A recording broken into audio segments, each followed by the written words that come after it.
சிவகங்கை அருகே வங்கியில் கொள்ளையடிக்க திட்டமிட்ட 5 பேரை கைது செய்த போலீசார் அவர்களிடமிருந்து அரிவாள் உள்ளிட்ட ஆயுதங்களை பறிமுதல் செய்தனர். சித்தலூர் விலக்கு பகுதியில் உள்ள மதுரை தொண்டி தேசிய நெடுஞ்சாலையில் சோதனையிட்ட போலீசார் அங்கு பதுங்கியிருந்த வேல்முருகன், ராமையா ராஜன் உள்ளிட்ட 5 பேரிடம் விசாரணை நடத்தினர். இதில் அவர்கள் சிவகங்கையில் உள்ள கூட்டுறவு வங்கியில் கொள்ளையடிக்க திட்டமிட்டது தெரியவந்தது. இதையடுத்து போலீசார் 5 பேரையும் கைது செய்தனர்.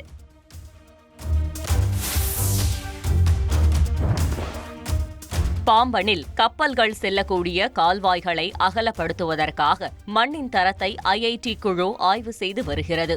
ராமேஸ்வரம் அடுத்த பாம்பன் கடல் வழியாக வளைகுடா கடல் பகுதிக்கும் பாக் ஜலசந்தி பகுதிக்கும் சரக்கு கப்பல்கள் சென்று வருகின்றன.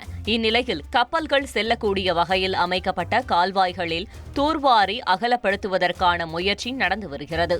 அதன்படி ஐஐடி குழுவினர் அந்த பகுதியில் உள்ள மண்ணின் தரத்தை ஆய்வு செய்து வருகின்றனர்.